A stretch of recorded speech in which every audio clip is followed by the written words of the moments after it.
The ones I want to start with, though, is the striking workers, because yesterday or recently, GM came out with great profits, $3.1 billion over one quarter.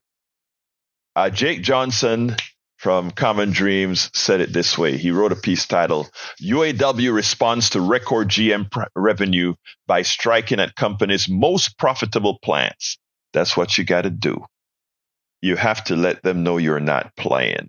Because again, you have to ask yourself, when will the working class share from the spoils of their labor?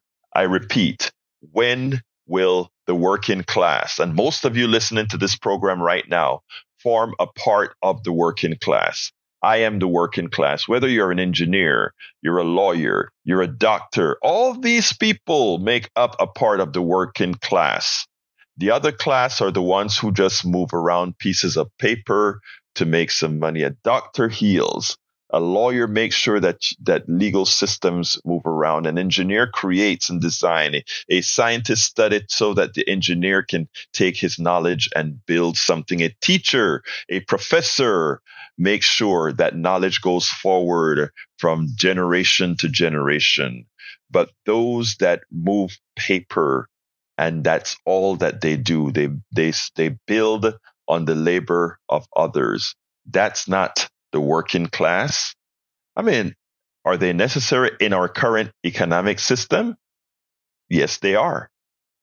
Do they warrant what they make? Absolutely not. Do they take much more than their fair share based on what that they make commensurate with the work they do? Absolutely so. And those are the things that we must work to take care of. The reasons you don't have good health care, the reason you don't have good child care, the reason why Social Security is not as much as it should be to give you real Social Security, it's because of those who, one, refuse to pay taxes, their responsibility to society, and those who find all the different manners to say, I make my money work for me. Please, if you are a casual saver, a casual investor, please don't say, I make my money work for me, because in effect, you're saying, I am skimming off of others. I'm not talking about getting general interest or just a little bit of stuff. That's not what I'm talking about. I'm talking about those who really abuse the system. Anyway, roughly 5,000 United Auto Workers members walked off the job at General Motors' most profitable plant in North America on Tuesday, shortly after the company posted earnings that surpassed Wall Street's expectations, reporting nearly $3.1 billion in third quarter profits. We're not talking about profits for the year. We're talking about third quarter profits. In other words, after you pay all your bills, after you pay all your taxes, after you pay your employees, after you pay everything, you end up with $3.1 billion in profits. Now, remember, what the strikers are asking for over 5 years, I believe, only cost the companies, as I recall, all of them combined, if I recall correctly. I could be wrong, but I'm in the ballpark. $7 billion for all the workers over several years. So in other words, just a piece of a year or so's profit that just GM alone is going to make. To which they say no. They don't want to give these raises commensurate with what the workers are doing. But the executives, the ones who sit down in an air-conditioned office, the ones who fly in private planes, the ones who simply sit back and say, oh, we made a lot of profits, therefore my bonus goes all the way up. I did nothing to increase profits, but all I did is I said, I am going to create inflation. You know, everybody says inflation is bad. Blame Biden. Blame Bidenomics. Inflation is high. Inflation is not controlled in the aggregate by your government. in a capitalist society, whoever raise prices, whoever has pricing power, are the ones that create inflation. Now, there are certain externalities that can create inflation. I mean, when we had the flu of a lot of birds, a lot of chickens, they had to be euthanized because the virus was going around and killing chicken after chicken after chicken. So we had for a time a lesser amount of eggs, not a shortage, because there was never a time you could go to the grocery store and not buy eggs. You never went to the store and saw the eggs missing, but they increased the prices. So people used a little less eggs, so that by using a little bit less eggs, you never lost the big supply. So supply and demand does work, okay? Supply and demand does work when it's done fairly without really hurting the individual. Because again, if there's an avian flu or whatever, we have less eggs, so we start eating less eggs, and we may go to some other thing that we have for breakfast, since the eggs are more expensive. So the average person can do just fine. You eat something other than eggs, the demand for eggs drop. And after that drops, the manufacturers start to build up their supply of chickens again. More eggs become plentiful. The price of eggs drop. And all of that is a normal sale in any economic cycle, whatever economic system you have.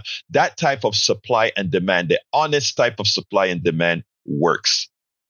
But what these legal thieves did, that's the executives, what they did is they said, wow, pandemic occurs. We can use a lot of stuff as an excuse just to jack up prices, which is what they did. And then, to the uninformed, they just blame Biden for this jacking up of prices. By the way, Katie Porter, Representative Katie Porter of California, proved that the 9% inflation that we had over the last year sometime, and subsequent higher inflation, that 50% of that inflation wasn't caused because of supply chain problem, avian flu, and all of that reduced supplies. It was caused because the people, like the GM executives, could raise prices and use the excuse of the pandemic and supply chain problems for the issue. That's the game they played on the American people. So the American people blamed their government, while the fat cats, the exec that raised their prices, the ones who said, we can make a $3.1 billion profit if we raise prices. That's what happened to the cars. All these profits that you see GM is making, the record profits that all these companies are making on Wall Street right now, you turn on CNBC, that you see, that isn't because they're paying their workers more. That isn't because of supply chain problems. That is categorically because of what again?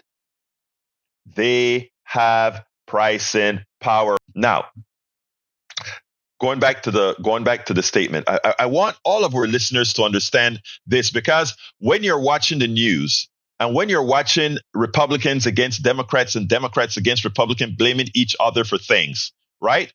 The truth of the matter, it's not Republicans or Democrats to blame on these particular issues. It is a private sector. Now, where is the blame coming? The blame comes from Democrats and Republicans not regulating to prevent the pilfer by these corporations, right? I'm going to get back to GM in a minute, but for those who haven't listened to Politics Done Right all the time on my 3:00 show, where we go through some of the economics of these things, and even here, I want to make it clear.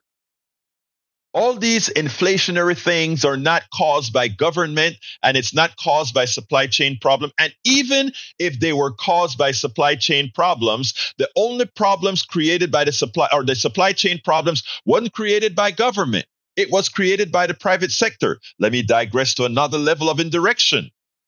When our private sector decided that they wanted to make a one-time increase in profits, they did a magical thing called just-in-time inventory.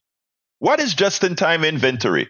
There was a time when warehouses were filled with months of supplies, right?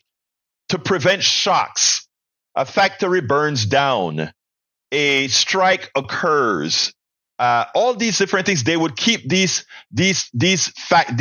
warehouses. Go around Chicago, New York, Houston, and watch all those big, huge, empty warehouses. They used to be filled up with supplies for holding things so that we could keep a good supply of product to prep the market. And if there's a walkout somewhere, if there's something wrong, you pull in from your supply. Well, you know what? These darn guys found out, hey, we can magically come out with a big, huge profit. We just have to come to just-in-time inventory, exhaust the inventory we have, and then we make sure that whenever a plant needs supply to build a car, that train gets to that place that week that product gets into the car, and that car gets built. Oh, efficiency. Well, efficiency is great for certain things, but efficiency also means that you can get big shocks. And that's what happened with the pandemic. That's what happened when you have a factory burned down in Vietnam or something in China or whatever, right? That's what happened when you have hurricanes. When climate change creates hurricanes and hurricanes sink ships or containers on ship fall into the ocean and the supply chain is disrupted. But whose fault was that? Your fault, private sector. You don't want to believe in climate change and do what it takes to mitigate climate change. So a lot of your ships are sinking or your things fall off the ships. You don't want to pay the American worker, so you go pay the Chinese worker pennies on the dollars or the Vietnam worker pennies on the dollar, which means all your products need to be shipped in. You now created just-in-time inventory so that only as the products shipped in, they're put into products to be sold. And if that ship sinks or if there's a hurricane or the container falls off the ship, things slow down, you have less supply, and you charge more. But there's something even more sinister about this. As you have supply chain problems and you sell less product and you sell and because you sell less product, you increase the price. Inflation, you increase the price. Even under that condition, as the customer loses because the price is higher for the same product, the corporatist wins. Even under that condition, they win. And why do they win? Because they're charging a higher price for less material. They don't talk about this on TV often, right? Inflation is great for the private sector. Let me give an example. If a barrel of oil cost $100, right? So therefore, you buy it at $100. If you buy the oil at a higher price now for the same barrel, you are getting more money for less material. Your shipping costs falls for more money. All these different things fall for the corporatist. He pays less in shipping. You know why? Because he's shipping less and getting the same amount of money or more. So even under inflationary conditions, their spread increases. When I say their spread, the amount of per unit profit increases. So you are always in a lose situation for the average American citizen. And then they teach us to say, blame government. No, we don't blame we the people of the United States. We blame those who should be blamed. But if you are uninformed, if you're not well informed, and when I say you're uninformed, I'm not talking about it in the form of a pejorative. I'm saying that is what our media does. And why, or I should say do, because media is plural. That's what our media do. Okay? And here, they don't do it at their fault. They do it all because it's a system working on autopilot, right? These guys actually listen to what the corporatists are telling them and they report. They report. GM says that they made $3.1 billion in profit, but they can't give the workers a large increase because we are moving to electric cars, and the margins on electric cars are smaller than the margin on gasoline cars. And therefore, if we look into the future, we can't have those high costs at this point in time, because since we're going to be moving to electric cars and the margin is lower, it would affect our viability. And and then the media just runs with that story, right? That's the reason why we have to short the workers. Well, the workers are not making a whole lot of these electric cars right now. And even if they were making a lot of these electric cars, we all know the economy of scale says that as we start ramping up to make more electric cars, the price is going to fall. The margins will get much better, as they always do, because of the economy of scales. And because a lot of these things will require less workers over time, as you know where we're moving, robotics and AI. So when they're asking for a 4-week workday, these strikers are forward looking. They understand where it's going.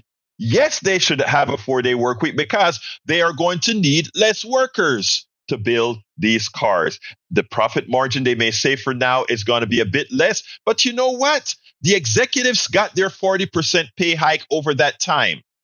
If they so much believed that they had to curtail raising their labor cost, well, they should start at the level of the president of the company before they ask those people who build the cars, before they ask the engineers who create the cars, before they ask the secretary who makes sure that things flow, to take a cut in salary. It's called honesty. It's called doing the right thing. But you know what?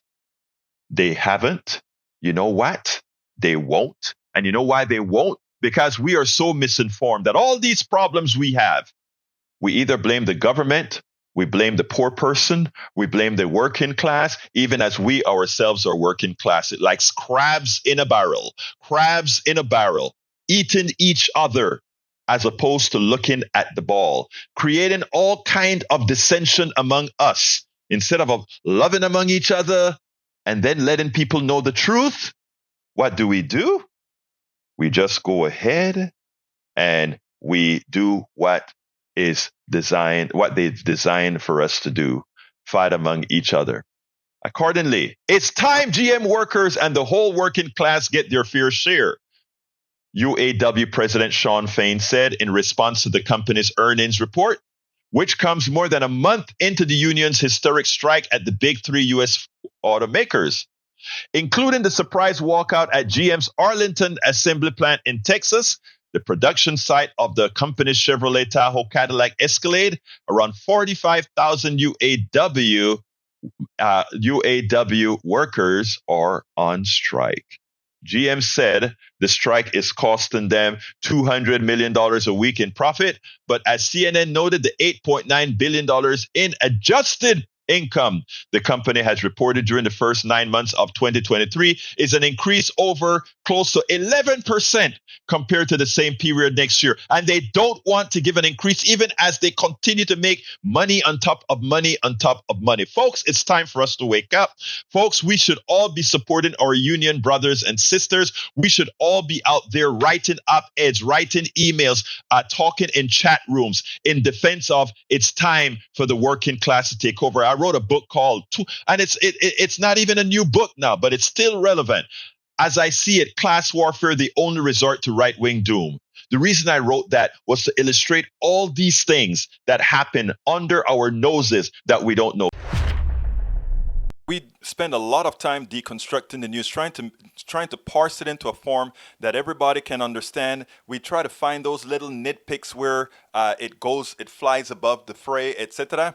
If you really like these videos that we do, I want to ask a big favor. Please go ahead. Number one, subscribe to our channel. And number two, please join if you can. Thank you so kindly for watching. Keep watching. Please remember to share. We must populate the entire internet with our progressive message, a message that we know is what most Americans say that they want. So help us, please join.